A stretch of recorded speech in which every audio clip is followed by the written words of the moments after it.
Abra su Biblia, por favor, en Juan capítulo 16, del verso 7 al 10. Vamos a leer en esta mañana. Estamos compartiendo acerca de la obra del Espíritu Santo. Amén. El Espíritu Santo es una persona preciosa. Está con nosotros todos los días hasta el fin del mundo. Jesús dijo: he aquí, yo estaré con ustedes todos los días hasta el fin del mundo, hasta el fin de los tiempos. Pero a Jesús nosotros no lo vemos. ¿O usted lo ve? ¿Usted ve a Jesús? No, ¿verdad? Sea sincero. Yo nunca he visto a Jesús cara a cara. Nunca lo he visto. Pero Él dijo que iba a estar con nosotros todos los días hasta el fin del mundo. ¿Cómo es que Él cumple esa promesa en nuestra vida? A través del Espíritu Santo de Dios. Amén. Es el Espíritu Santo el que está con nosotros aquí el día de hoy. Y quiero hacer un repasito bien rapidito acerca de lo que compartimos la semana pasada acerca del Espíritu Santo. No le voy a dar todos los versículos porque son muchos, pero son algunas características. Primero, el Espíritu Santo es Dios. ¿Cuántos me pueden decir amén?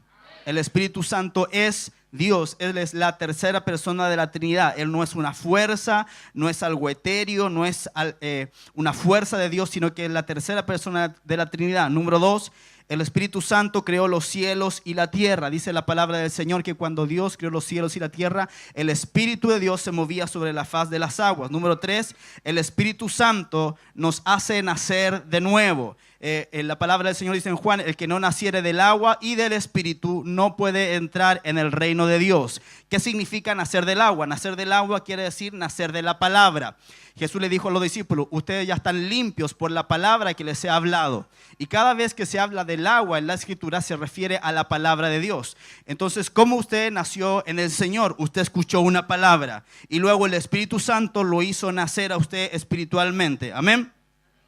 El Espíritu Santo convence al mundo de pecado, de justicia y de juicio. El Espíritu Santo echa fuera demonios. Jesús dijo: más si yo por el Espíritu de Dios echo fuera los demonios, entonces el reino de Dios ha llegado a ustedes. El Espíritu Santo es eterno. El Espíritu Santo es omnisciente. Esto quiere decir que Él todo lo sabe.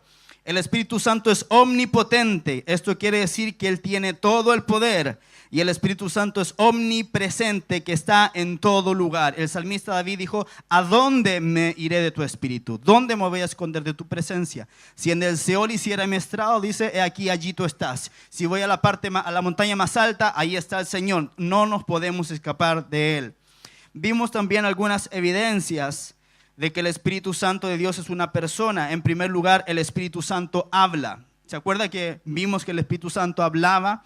En cierta oportunidad el Señor le dijo a los discípulos: apartadme a Bernabé y a Saulo para la obra que los he llamado. En otra ocasión estaba Pedro teniendo un éxtasis, una visión, y el Espíritu le habla y le dice: he aquí 3 hombres te buscan. Cuando estaba Felipe y el funcionario etíope de Candace, el Espíritu le dijo: acércate a ese carro. Entonces el Espíritu Santo es una persona que habla. Amén.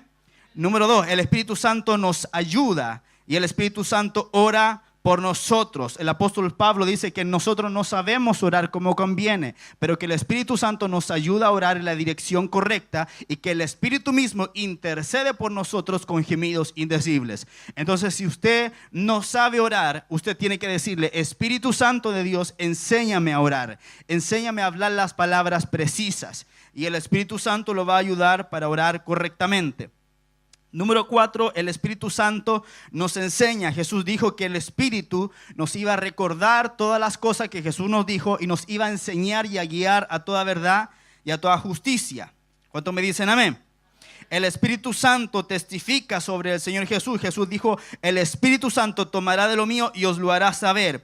El Espíritu Santo nos guía. La Escritura dice que todos los que son guiados por el Espíritu de Dios, estos son hijos de Dios. El Espíritu Santo le da órdenes a las personas que sirven al Señor Jesucristo. ¿Cuántos me dicen amén? ¿Y cuántos van a obedecer las instrucciones del Espíritu Santo de Dios? Porque el Señor no saca nada con hablarnos algo si nosotros no estamos dispuestos a obedecer.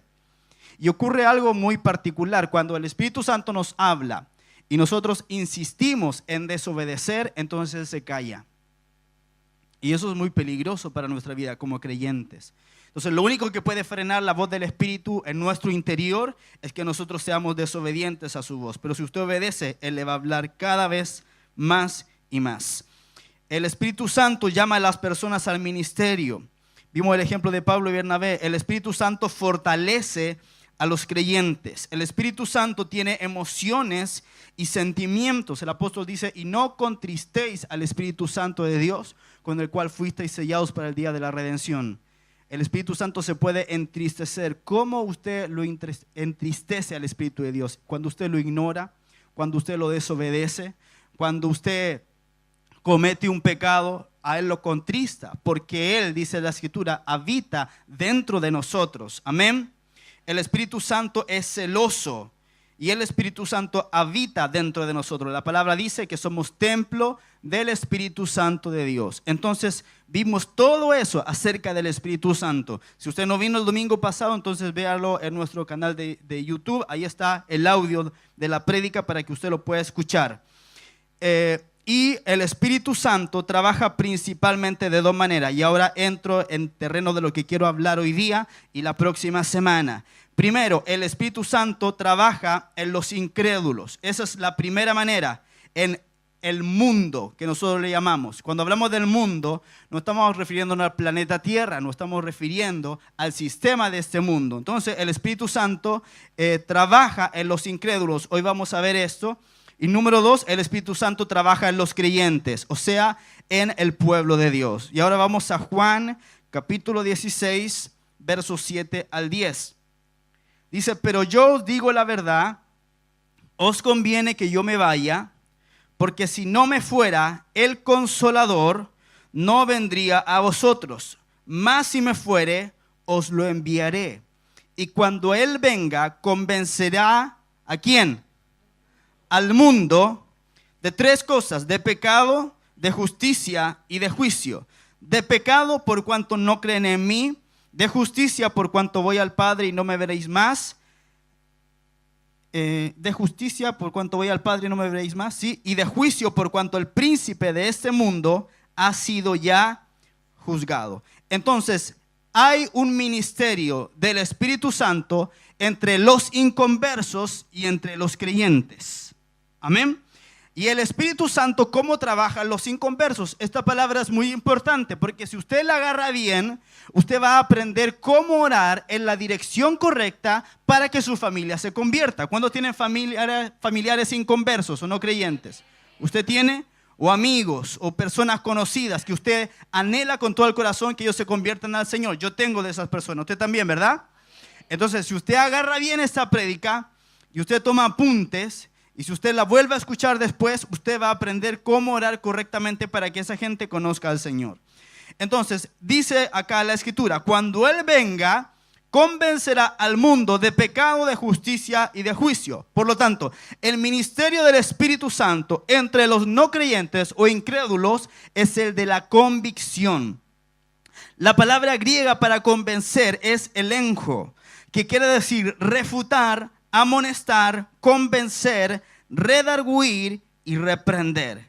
Le voy a dar de nuevo la definición. Convencer es refutar, amonestar, convencer, redarguir y reprender. Entonces, cuando yo escucho que el Espíritu Santo me está reprendiendo, me está hablando, estoy hablando como una persona inconversa, me está refutando, me está redarguyendo, entonces puedo entender que Él está haciendo una obra en mi interior. Le voy a leer otra versión de esta misma escritura que está Juan 16 del 7 al 11, la versión La Palabra Hispanoamérica. Dice, sin embargo, la verdad es que les conviene que yo me vaya, porque si yo no me voy, el abogado defensor, mire cómo dice la palabra, el abogado defensor no vendrá a ustedes, pero si me voy, se lo enviaré. Cuando Él venga, escuche, dice acá, demostrará a los que son del mundo dónde hay pecado, dónde un camino hacia la salvación y dónde una condena. El pecado está en que ellos no creen en mí. El camino hacia la salvación está en que yo me voy al Padre y ya ustedes no me verán. Y la condena está en que el que tiraniza a este mundo ya ha sido condenado.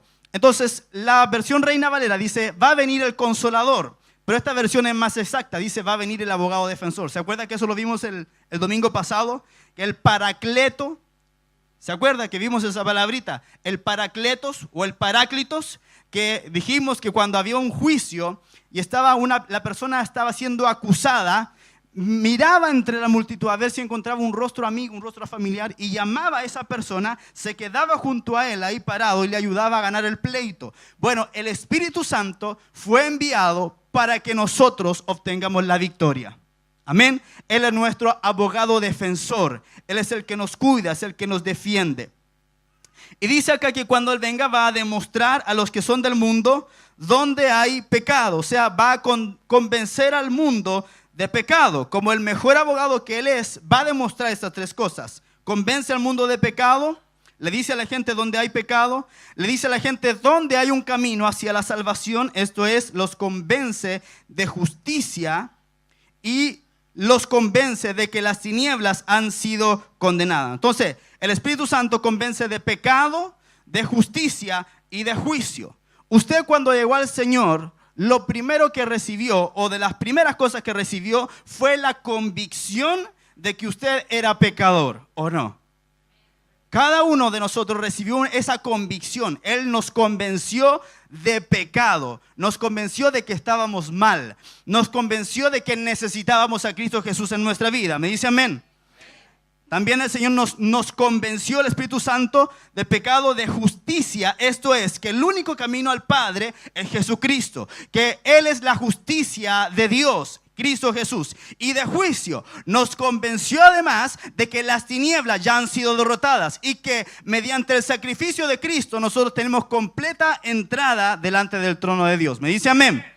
Entonces el Espíritu Santo lo convenció a usted. Mire, usted compare su vida como era antes de conocer a Jesús y ahora que usted conoce al Señor.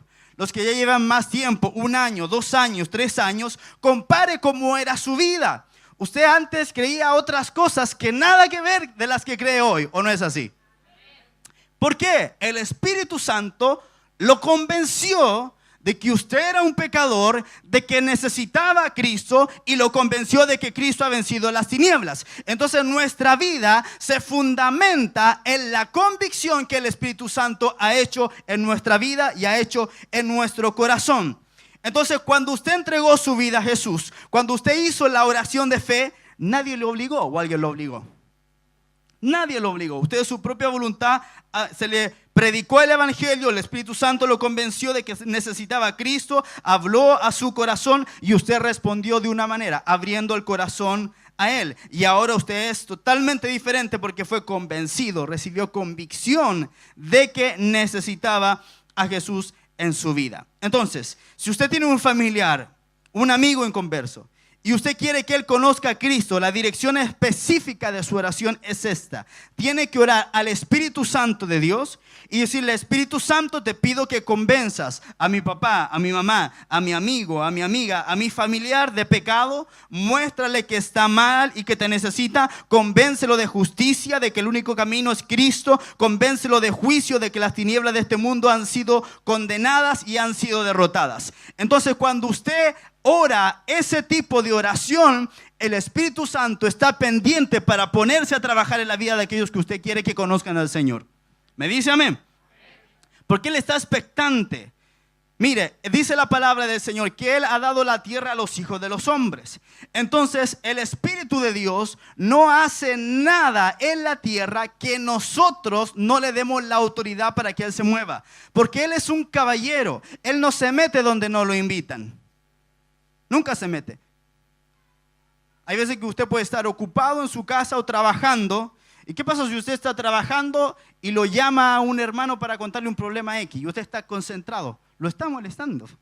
Bueno, el Espíritu Santo no es así. El Espíritu Santo siempre pide permiso para poder entrar. Entonces cuando usted le ora y dice: Espíritu Santo, necesito que convenzas a mi papá de pecado, de justicia y de juicio, usted le está dando a él la autoridad legal para que él pueda operar en la vida de esa persona. No se mete donde no lo invitan, pero si usted lo invita, entonces él va a comenzar a trabajar y va a comenzar a obrar. Entonces, ¿cómo nosotros oramos por una conversión? En primer lugar, número 1, debemos de reconocer que la persona está muerta espiritualmente y que necesita la vida de Dios. Eso es lo primero. Usted tiene que reconocer que la persona por la cual usted va a orar está muerta en delito y en pecado. Eso suena muy fuerte, pero escuche, su condición antes de venir a Cristo era exactamente la misma. Usted estaba muerto en delito y pecado. Número 2, usted tiene que orar para que los velos que le están cegando sean quitados. Lo voy a explicar después. Y en tercer lugar, tiene que orar que la gracia de Dios le alcance. ¿Me dice amén? Entonces, lo primero, usted tiene que reconocer que la persona está muerta espiritualmente y que necesita de la vida de Dios. Y usted le va a decir, Espíritu Santo, necesito que le hables. Número 2, usted tiene que orar para que los velos que están cegando a esa persona sean quitados. Y en tercer lugar, usted tiene que orar que la gracia de Dios le alcance. Vamos a desarrollar estos 3 puntos en la palabra. Primero, entonces, es reconocer que la persona está muerta espiritualmente y que necesita de la vida de Dios. Efesios 2, del 1 al 6, dice la escritura, y Él os dio vida. ¿Qué dio? Vida.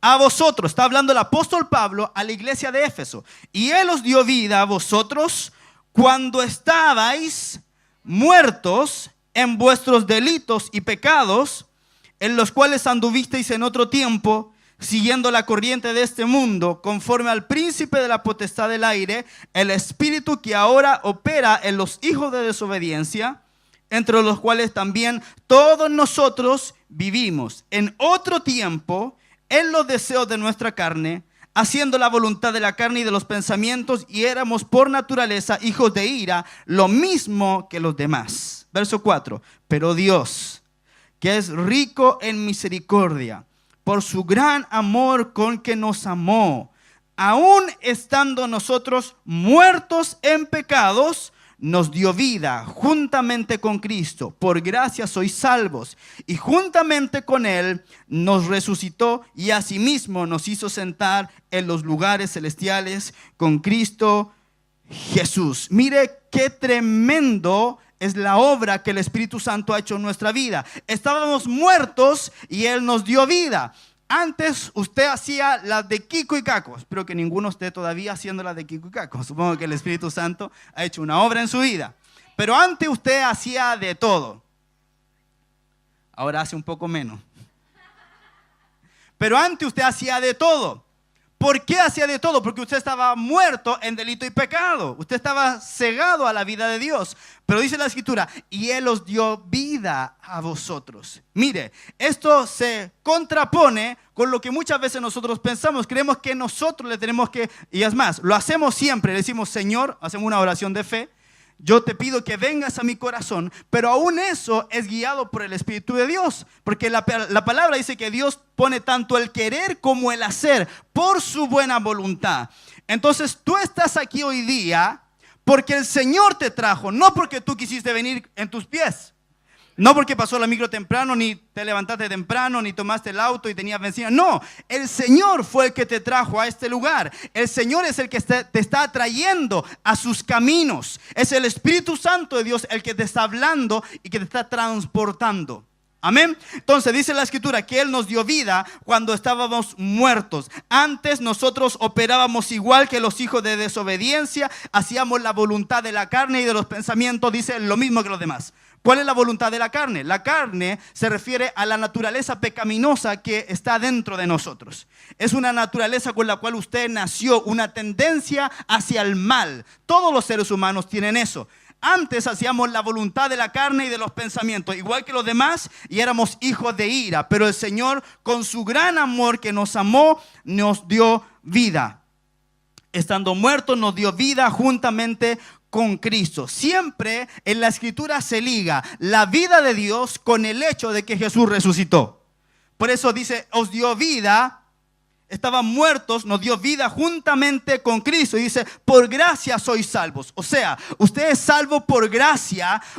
La gracia es el don inmerecido de Dios. Usted no es salvo porque es bonito, ni porque es feo, ni porque es gordo, ni porque es flaquito. Usted es salvo por la gracia de Dios. Usted no ha hecho ningún mérito para poder ser salvo.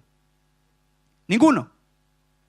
Usted está aquí por la pura gracia y misericordia del Señor. Por eso es que nosotros debemos de tener un corazón tan agradecido para con Él, porque estando muertos, Él nos dio vida.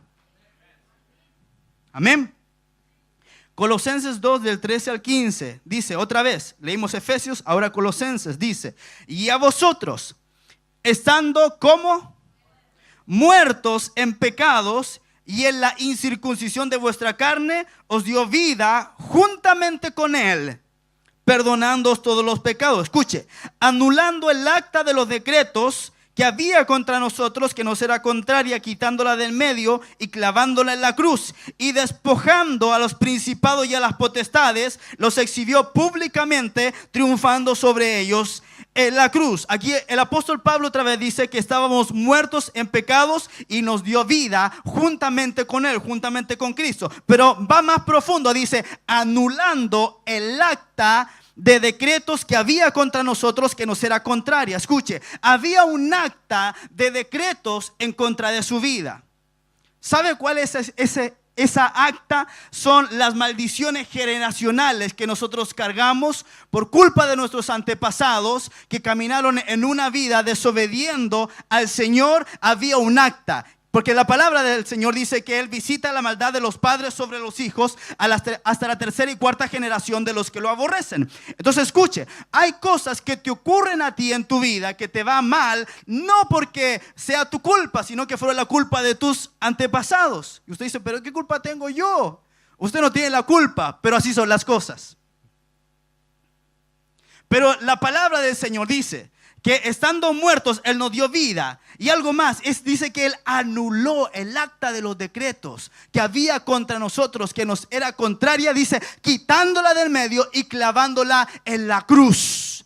El acta que había contra ti fue clavada en la cruz del Calvario. Y aún dice, y despojando a los principados y potestades, los exhibió públicamente, triunfando sobre ellos en la cruz. No solamente anuló el acta que había en tu contra, sino que todo el poder del infierno que Satanás tenía derecho sobre tu vida, el Señor los despojó. Por lo tanto, todo el poder que el infierno tiene contra ti está en base a mentiras. Pero cuando tú expones la verdad de Dios, entonces el poder del infierno no puede operar en tu contra. ¿Está acá? Dice la Escritura que Satanás es padre de mentira. Jesús podría haber dicho padre de muerte, padre de desobediencia, padre de maldad, pero no dijo ninguna de esas. Dijo, el diablo es padre de mentira. Todo el poder de Satanás reside en que tú le creas la mentira que él te está hablando. Te está diciendo que estás enfermo, te está diciendo que estás pobre, te está diciendo que no tienes un propósito en la vida, te está diciendo que nunca te vas a lograr casar, te está diciendo que nunca vas a terminar tu carrera, te está diciendo que vas a terminar pobre, sin nada. Pero el Señor, la Escritura dice que Él nos ha dado vida y vida en abundancia. Se da cuenta como la obra de Cristo en la cruz tiene un montón de provisión para nuestra vida, pero nosotros todavía estamos pajaroneando, permitiendo y creyendo toda la mentira que el diablo nos quiere poner en nuestro corazón. Entonces tú te tienes que levantar y decir, yo me aburrí, me cansé. Diablo inmundo, no te creo más ninguna de tus mentiras. Mi marido sí se va a convertir, mi hijo sí va a conocer al Señor, mi amigo sí va a salir de las drogas. Y cuando tú comienzas a declarar esa palabra con poder y autoridad, el Espíritu Santo está esperando ahí para comenzar a obrar en la persona por la cual tú estás orando. Usted es el resultado de eso en esta mañana.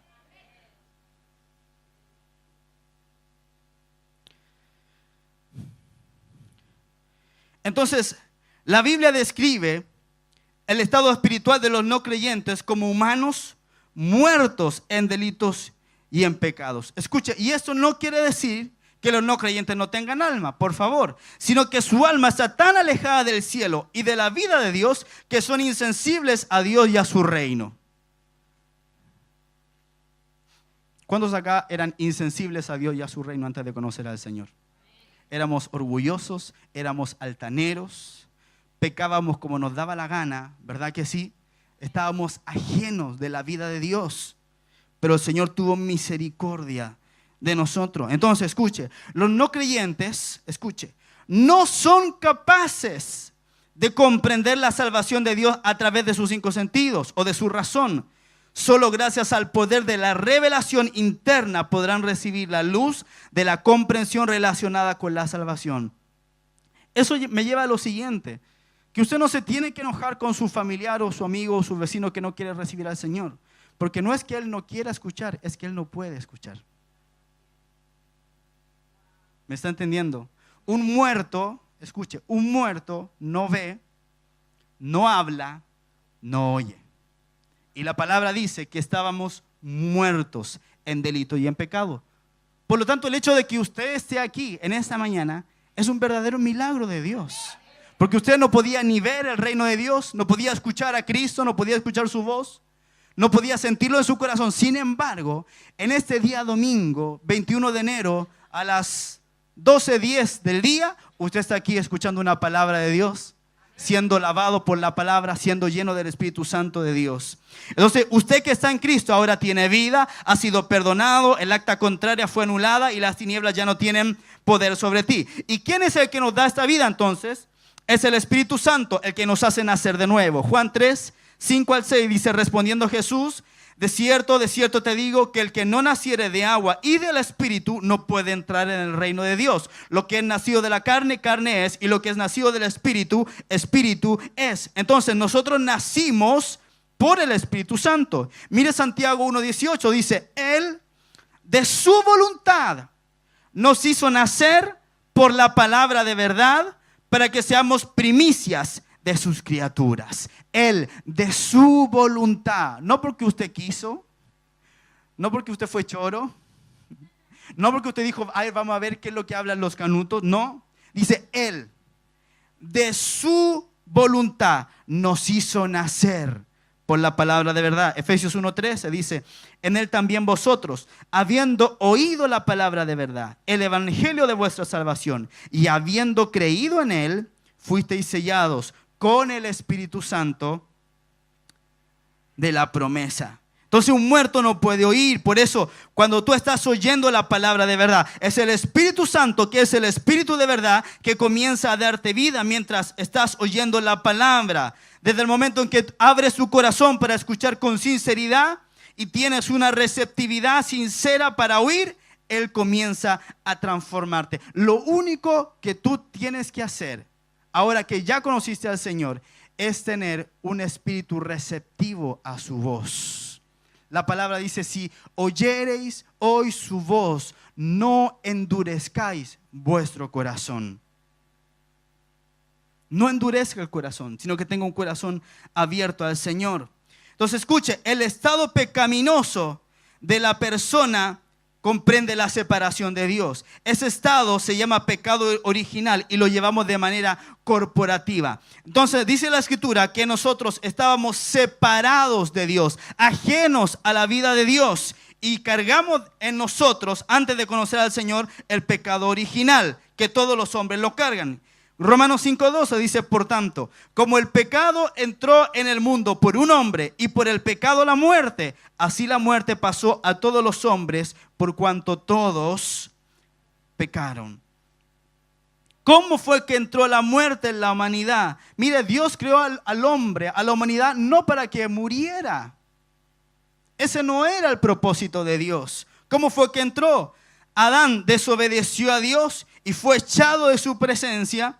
Y fue en este estado en que Adán engendró a la humanidad. Como consecuencia, entonces, todos sus descendientes, sin poder objetar, nacen en un estado de separación con respecto a Dios. Entonces usted dirá, pero si yo no tengo ni la culpa, pero usted es un ser humano. Nace separado de Dios. Le voy a dar un ejemplo. Imagínense que una pareja de esposos van exiliados a una isla desierta.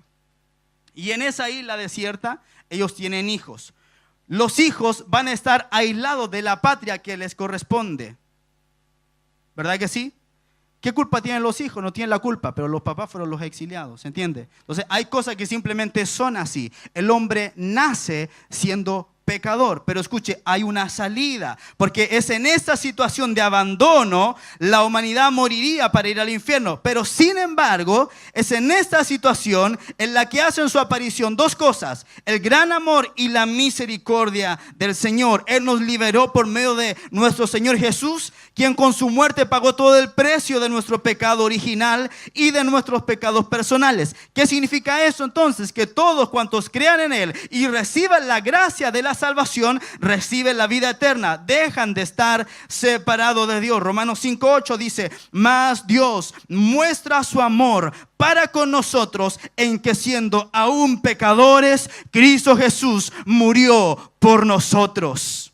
Entonces mire el amor y la misericordia del Señor, que aunque nacimos separados de Dios, ajenos a Él, Él se extendió sobre nosotros para darnos salvación y para darnos vida eterna. Entonces escuche, desde la resurrección de Jesús, el hombre no muere eternamente por sus propios actos de pecados, ni por el pecado original. Si es destruido, lo es por no aceptar la salvación que tiene en Jesucristo.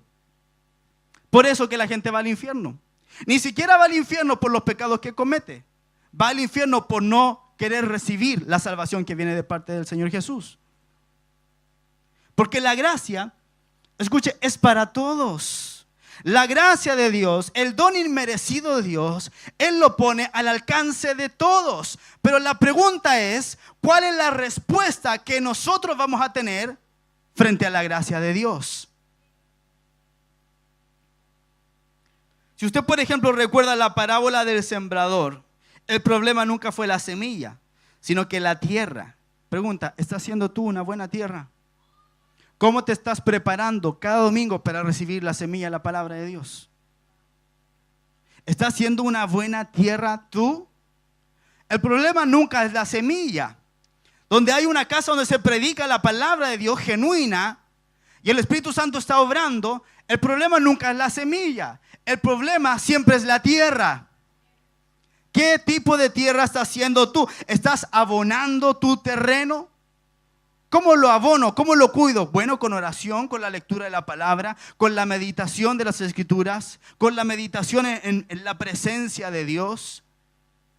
Entonces Dios quiere hacer muchas cosas en nuestra vida, pero si nosotros no preparamos nuestro terreno para que Él trabaje, es imposible que la semilla pueda tener un buen efecto.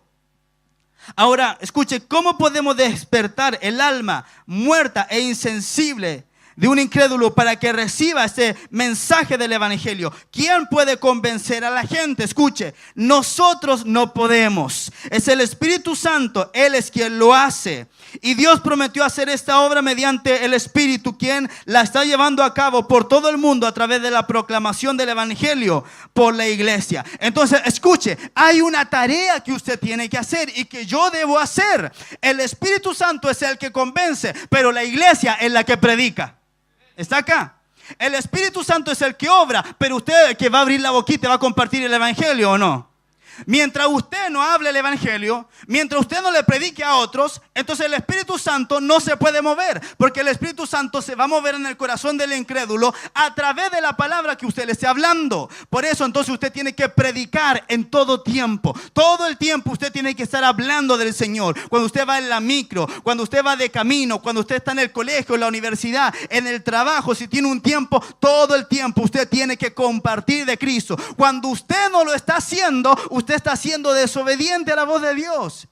Y ese es el problema. Hay gente que nunca es bendecida en la iglesia, que nunca se convierte la señora o el esposo o los hijos. Pero ¿qué es lo que pasa? Ellos nunca están hablando la palabra, nunca están predicando. Por lo tanto, el Espíritu Santo no puede obrar en el corazón de esas personas porque nunca están predicando. Y escuche, no le estoy hablando de predicar a la persona que usted quiere que se convierta. No le estoy hablando de eso. Le estoy hablando de predicar a otras personas. Si usted se preocupa de predicar la palabra en todo tiempo, entonces el Espíritu Santo se va a tomar de eso como un argumento para convencer a la persona que por más que usted le está predicando no se quiere convertir. ¿Me está escuchando? Entonces cuando usted predica la palabra del Señor en todo tiempo, el Espíritu Santo dice: wow, le tengo que convertir el marido, a le tengo que sanar por el que está orando, porque está haciendo lo que yo le estoy ordenando. Entonces el Espíritu Santo se pone a trabajar en nosotros. 1 Corintios 3, 5 al 9 dice: ¿qué pues es Pablo y qué es Apolos? Servidores por medio de los cuales habéis creído. Y eso según lo que a cada uno concedió el Señor. Yo planté, dijo Pablo, Apolos regó, pero el crecimiento lo ha dado Dios. Escuche, así que ni el que planta es algo, ni el que riega, sino Dios que da el crecimiento. Y el que planta y el que riega son una misma cosa, aunque cada uno recibirá su recompensa conforme a su labor, porque nosotros somos colaboradores de Dios. Escuche, usted es un colaborador de Dios. Qué tremendo es esto. Y escuche, cuando usted es un colaborador de Él, Él se preocupa de pagarle a usted. Dice la Escritura que Dios no es un Dios injusto para olvidar la obra de amor que hemos hecho a los santos, sino que Él va a recompensar todo lo que hagamos para Él. Escuche, todo lo que hagamos para Él tiene recompensa. Jesús dijo: aún si ustedes dan un vaso de agua en mi nombre, yo los voy a bendecir. Entonces, no hay grandes cosas que usted pueda hacer, por más pequeño que sea el servicio que usted haga para el Señor lo va a bendecir por eso. Amén. Por lo tanto, usted nunca se mire en menos. Yo planté, Apolo regó, pero el crecimiento lo ha dado Dios. Ni el que planta es algo, ni el que riega, sino Dios que da el crecimiento. Mire, usted puede plantar y usted puede regar. Son las dos cosas que usted puede hacer. Usted puede plantar la semilla de Cristo en una persona predicándole el evangelio, y usted puede regar esa semilla, estar continuamente hablando. Pero dice, pero el crecimiento lo da Dios. Por lo tanto, el que planta y el que riega no es nadie, sino Dios que da el crecimiento. Entonces, lo que usted tiene que orar es: Señor, ayúdame a ser un buen colaborador tuyo, de manera que todo lo que yo plante y todo lo que yo riegue, tú le des el crecimiento. El crecimiento lo da Él. ¿Sabes cómo nosotros podemos hacer que nuestras casas de paz sean fructíferas, o que la gente que yo le estoy predicando sea receptiva? A través de la oración. Cuando tú tienes comunión con el Espíritu Santo de Dios, entonces las palabras que salen de tu boca no son huecas ni vacías, sino que tienen un efecto en la persona. La persona a lo mejor no está entendiendo ni papa lo que usted le está hablando, pero dice: ¿sabes qué? No te entendí nada, pero siento algo dentro mío. Es el Espíritu Santo. Pero cuando tú no tienes comunión con el Espíritu Santo de Dios, tú puedes hacer tremendo sermón homilético, hermenéutico, toda esa teología rara que hay. Usted puede hacer tremendo sermón, la persona no va a entender nada y va a quedar más confundida todavía. Pero cuando usted habla la palabra con palabras sencillas, pero con palabras que son empoderadas por el Espíritu Santo, tenemos un efecto. Amén. Entonces, número uno era reconocer que la persona está muerta espiritualmente y que necesita de la vida de Dios. Número 2, orar para que los velos o vendas que la están cegando sean quitados. 2 Corintios 4, 3 al 4 y el verso 6 dice: pero si nuestro evangelio está aún encubierto, entre los que se pierden está encubierto, en los cuales el Dios de este siglo cegó el entendimiento de los incrédulos, para que no les resplandezca la luz del evangelio de la gloria de Cristo, el cual es la imagen de Dios. Porque Dios, que mandó que de las tinieblas resplandeciese la luz, es el que resplandeció en nuestros corazones para iluminación del conocimiento de la gloria de Dios en la faz de Jesucristo. Miren lo que dice la palabra: si nuestro evangelio está encubierto, entre los que se pierden lo está, que el Dios de este siglo cegó el entendimiento de los incrédulos. Mire qué tremendo. El Dios de este siglo, Satanás, el diablo, cegó el entendimiento de las personas para que no conozcan al Señor, para que no les resplandezca la luz del evangelio de Cristo. Usted antes decía: canuto tal por cual, ¿o no? ¿Qué? Yo no les creo a eso. Y usted está aquí sentado hoy día. ¿Qué fue lo que pasó? Le resplandeció la luz del evangelio de Cristo, sus vendas fueron quitadas. La versión Nueva Traducción Viviente dice: Satanás, quien es el Dios de este mundo, ha cegado la mente de los que no creen. Son incapaces de ver la gloriosa luz de la buena noticia. No entienden este mensaje acerca de la gloria de Cristo, quien es la imagen exacta de Dios. El diablo ha cegado la mente de los que no creen, son incapaces de ver la gloria de Dios. Entonces no se enoje con el incrédulo que no quiere recibir al Señor. No es que no quiera creer o no pueda o no quiera ver, sino que no puede hacerlo. Su mente ha sido cegada, no es capaz de ver el evangelio. Y usted tiene que responder con misericordia y no con juicio, pidiendo al Señor que así como un día abrió tu corazón, abra también el corazón de esa persona. No se enoje, no le diga, hoy ¿cuándo vas a creer tú? No, responda con misericordia y dígale, Espíritu Santo, Señor, esta persona está muerta en delito y en pecado. Da tu vida sobre esta persona, infunde vida, quita las vendas para que pueda ver y la persona va a poder ver. Entonces, tu labor principal en la conversión de una persona no es que la satures de predicación, sino que debes saturarla de oración. Tú tienes que preparar la tierra con oración, con ayuno, con búsqueda de Dios, para que cuando lances la semilla, esta caiga en buena tierra. Entonces, claro, quieres que tu marido se convierta, pero ¿cuándo oras por él? Con suerte oras por los alimentos. Y cuando te vas a acostar, dices, Señor, bendíceme esta noche, y ya te quedaste dormido. Pero si tú no oras, si tú no tienes una vida de oración, escuche, el poder de Dios en su vida es directamente proporcional a la vida de oración que usted tenga. Y no estoy hablando de horas, estoy hablando de calidad. Cuando usted tiene una comunión genuina con Él, cuando usted separa tiempo para estar con Él, su vida espiritual es empoderada. Y lo que usted habla va a tener un efecto, porque no son sus palabras, sino que es la palabra del Espíritu de Dios. Número 3, orar que la gracia de Dios le alcance. Romanos 3, 23 y 24 dice, por cuanto todos pecaron y están destituidos de la gloria de Dios. Dice, siendo justificados gratuitamente por su gracia mediante la redención que es en Cristo Jesús. Somos justificados gratuitamente por su gracia. ¿Y qué es la gracia? La gracia no equivale a tratar a una persona de acuerdo a sus méritos o mejor de lo que merece, sino que equivale al trato misericordioso, sin la más mínima referencia a sus merecimientos. La gracia es amor infinito que se expresa por medio de bondad infinita.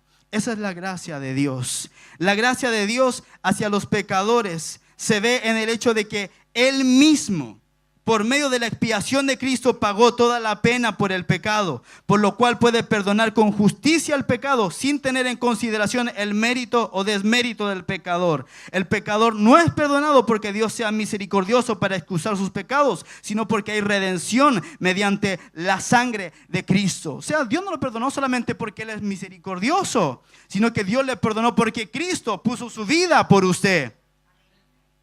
Y cuando usted pone su fe en que la obra de Cristo es suficiente y usted cree en Él, entonces estamos listos. El Espíritu Santo está obrando y tenemos salvación de parte de Dios. Ahora, ¿por qué usted tiene que orar para que la gracia le alcance a esa persona? Escuche lo siguiente, porque es necesario un milagro para la salvación de una persona. Dijimos al principio que los incrédulos están muertos en delito y pecado, y el muerto no puede oír, no puede ver, no puede respirar, no puede hablar, no puede oír, no puede hacer nada.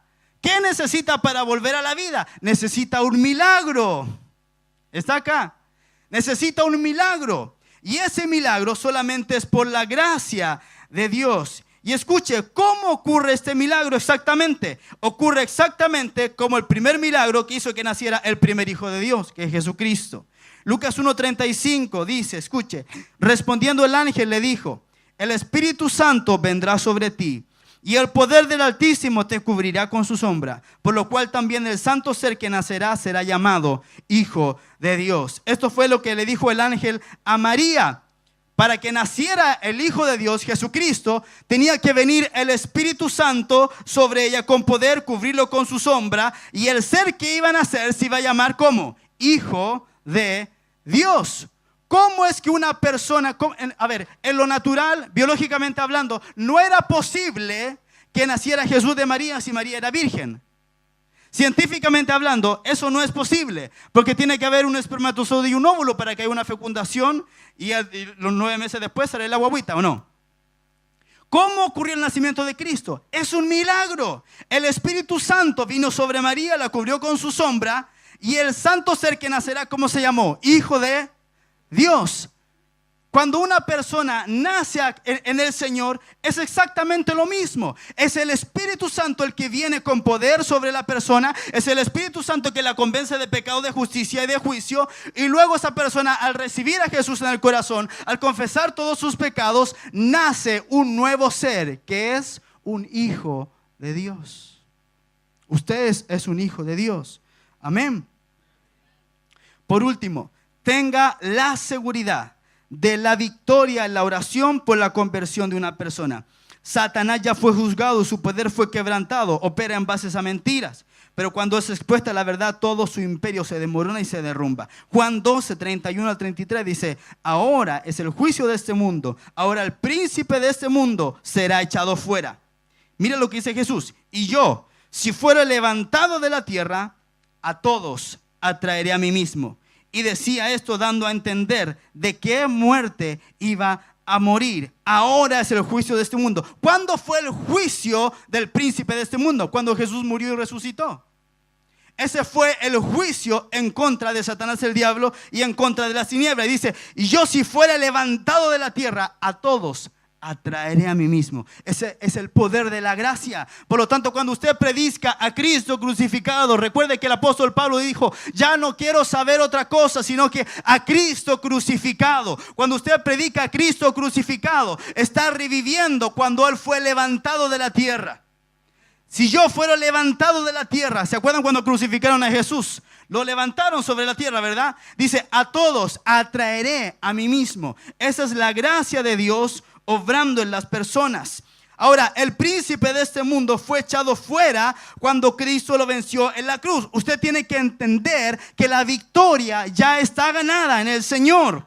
Apocalipsis 12, del 9 al 11 dice: y fue lanzado fuera el gran dragón, la serpiente antigua que se llama Diablo y Satanás, el cual engaña al mundo entero. Fue arrojado a la tierra y sus ángeles fueron arrojados con él. Escuche: entonces oí una voz, una gran voz en el cielo que decía: ahora ha venido la salvación, el poder y el reino de nuestro Dios y la autoridad de su Cristo, porque ha sido lanzado fuera el acusador de nuestros hermanos, el que los acusaba delante de nuestro Dios día y noche, y ellos le han vencido por medio de la sangre del Cordero y de la palabra del testimonio de ellos, y menospreciaron sus vidas hasta la muerte. Por lo tanto, tú puedes declarar con poder: ahora ha venido la salvación, el poder y el reino de nuestro Dios. Escuche, ese es el orden: la salvación, el poder y el reino de nuestro Dios. Entonces tú tienes que orar por la persona y decir: Señor, yo te ruego que tú traigas salvación sobre esa persona. Luego tú tienes que orar para que el Espíritu de Dios venga con poder sobre esa persona y sea transformado en otro hombre. Amén.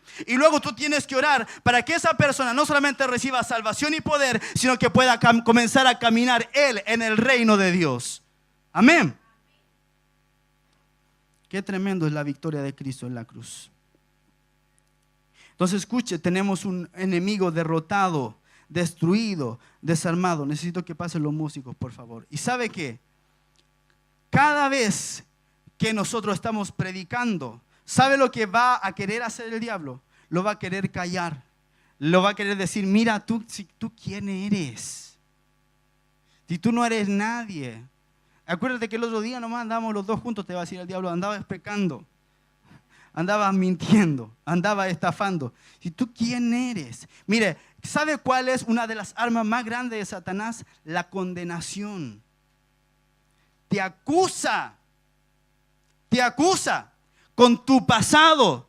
Te acusa todo el tiempo. ¿Cuántos tienen problemas con su pasado? ¿Cuántos dicen: no, pastor, es que yo no me puedo perdonar? No me puedo perdonar. Esa es la condenación de Satanás el diablo, que está todo el día lanzando dardos a tu mente, diciendo: no, en realidad tú no has cambiado, tú no has sido perdonado, tú no has sido limpiado. Todo el tiempo Satanás está soplando en tu oído, te está susurrando, te está diciendo: mira tu pasado. Eres lo peor, te apartaste del Señor un montón de años y volviste recién ahora. ¿Quién te crees que tú eres? Y tú ya perdiste tu tiempo. Eso el diablo siempre va a tratar de hablarte de tu pasado. Escúchame, pero cuando el diablo te esté hablando de tu pasado, tú recuérdale tu futuro. el futuro de él. Y usted tiene que decirle, mira, sí, todo lo que tú dices es verdad. Yo era mentiroso, estafador, me metía con no sé cuántas mujeres, era alcohólico, bebedor, era drogadicto, era de todo. Todo lo que dices es verdad. Diablo, pero tú me estás recordando a mí mi pasado, yo te recuerdo a ti tu futuro. Mientras yo esté en el cielo, alabando a Dios, mientras yo esté resplandeciendo por toda la eternidad, tú te vas a estar quemando en el lago de fuego que arde con azufre. Tenemos victoria en Cristo Jesús. Él nos ha dado la victoria. Levántese, póngase de pie. Vamos a orar al Señor. Cada vez que las tinieblas vengan en contra tuya, recuerda del futuro que le espera en el lago de fuego y declara victoria en el nombre de Jesús. Padre amado, he predicado tu palabra en esta mañana, Señor, y tú nos has hablado acerca de la obra del Espíritu Santo en los incrédulos.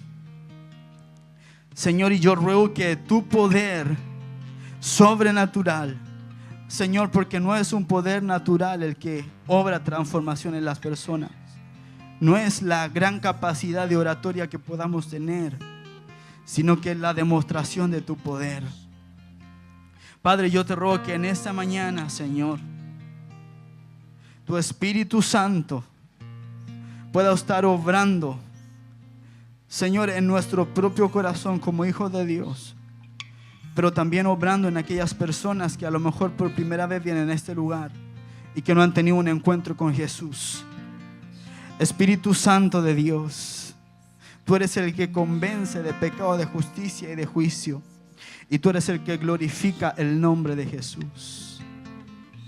Por lo tanto, en esta mañana yo te ruego, muévete entre tu pueblo, Señor, que aquellos que no han recibido seguridad de salvación la puedan recibir en esta mañana, Señor.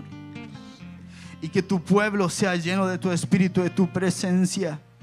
Señor, que cada hijo de Dios que está aquí en esta mañana pueda entender que es un colaborador tuyo. Y que mientras predicamos tu palabra, Espíritu Santo de Dios, tú has prometido estar con nosotros, Señor, y confirmar la palabra con milagros, sanidades, señales y maravillas. Espíritu Santo de Dios, en esta mañana toma el control de nuestra vida, Señor, y transfórmanos, Señor, en una iglesia evangelística que ame las almas, que ame las almas. Aquellas personas que están perdidas sin Cristo en el mundo, Señor, y no solamente en el mundo, sino que en nuestro vecindario, nuestros amigos, nuestros compañeros de trabajo, Señor, que no nos importe el que dirán, que nos importe el destino eterno de las personas que nos rodean, Señor. Padre, pone en nosotros una sensibilidad, Señor, quita de nuestra vida toda apatía espiritual, toda frialdad espiritual para aquel con el que se está perdiendo, Señor, y pone en nosotros el fuego que había en Cristo por las almas. Dice tu palabra, Señor, que por el gozo puesto delante, con el gozo tú fuiste a la cruz, Señor, pero con un gozo. No fuiste triste, no fuiste derrotado. Tú miraste la cruz y viste las almas de aquellos que serían salvos. Viste a las personas que correrían a tus pies. Viste a los millares que iban a estar en la boda del Cordero, Señor. Padre mío, pone en nosotros, Señor, pone en nuestro corazón esa misma pasión que había en Cristo Jesús, esa pasión que había en los apóstoles por predicar el evangelio, por ir y anunciar las buenas nuevas. Padre amado, yo te ruego en esta mañana, Señor, que mientras vamos predicando, mientras vamos sembrando la semilla, Espíritu Santo de Dios, muévete, muévete, muévete, Señor, y convéncelos de pecado, convéncelos de justicia, convéncelos de juicio, Señor. Oh Padre, gracias. Yo no sé cuál es tu condición en esta mañana. A lo mejor tú viniste por primera o segunda vez, o a lo mejor estabas alejado del Señor. Y en esta mañana el Espíritu de Dios está tocando tu vida y está tocando tu corazón. Si en esta mañana tú reconoces que necesitas de Cristo Jesús, si en esta mañana tú dices: Señor Jesús, he escuchado esta palabra y tu espíritu me está convenciendo de que te necesito, entonces tú tienes que saber que el Espíritu Santo te está dando vida y está soplando sobre ti vida. Tú de tu propia voluntad, tú no puedes llegar a Dios. Te tiene que ser concedido por la gracia de Dios. Y si tu condición en esta mañana es una condición de no conocer a Cristo o de haberte apartado de Él, yo te quiero hacer una invitación ahí donde tú estás, y yo quiero orar por ti. Si tú me levantas tu mano, yo quiero orar por ti. Si te apartaste de los caminos del Señor, levanta tu mano cuando yo diga 3. 1, 2 y 3. Dios te bendiga, hija. Si tú necesitas oración y quieres entregar tu vida a Jesús, entonces levanta tus manos. Dios te bendiga. Dios te bendiga. Ahora, las personas que me levantaron su mano, yo quiero que por favor puedan pasar aquí al frente y vamos a hacer una oración de reconciliación. Todas las personas que levantaron su mano, no tenga vergüenza, no tenga temor. Pase aquí al frente. Yo quiero orar con usted y le vamos a entregar la vida y el corazón a Cristo Jesús. Los líderes de Casa de Paz, por favor, en su función. Vamos a hacer una oración y quiero que toda la iglesia pueda orar conmigo esta oración. Amén. Toda la iglesia va a orar conmigo esta oración, y en especial las personas que han pasado en ese día, que le van a entregar por primera vez públicamente su corazón a Cristo. Cierre sus ojos, levante sus manitos y vamos a orar al Señor. Y usted va a repetir conmigo: Padre Celestial, en ese día, yo reconozco que soy un pecador y que mi pecado me ha alejado de ti. Más en ese día, tu Espíritu Santo me ha traído convicción de pecado, de que necesito un Salvador. Y en ese día, Señor Jesús, yo te abro completamente mi corazón. Señor Jesús, cambia mi vida. Escribe mi nombre en el libro de la vida. Yo te confieso como mi único Señor y Salvador. Y en ese día yo me reencuentro contigo. Señor Jesús, te entrego mi corazón, te entrego mi vida, te entrego todo lo que soy. Reconcíliame con el Padre Celestial y cámbiame por completo. Yo confieso con mi boca que tú eres el Señor, y creo en mi corazón que Dios el Padre te levantó de los muertos. Por lo tanto, yo me declaro a mí mismo como salvo, como hijo de Dios, por el poder del Espíritu Santo. Cámbiame, transfórmame y nunca más me dejes volver atrás, sino que toda mi vida, hasta el último de mis días, yo te prometo servirte y amarte.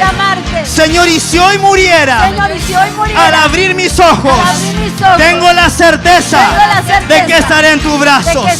Gracias, Padre, en el nombre de Jesús. Amén y amén. La iglesia le da un aplauso al Señor. Y detrás suyo hay una persona que le quiere dar un abrazo y que le quiere dar la bienvenida a la familia de Dios. Gracias, Padre, por esa victoria. Gracias, Espíritu de Dios, por esta victoria. Puede volver a su asiento.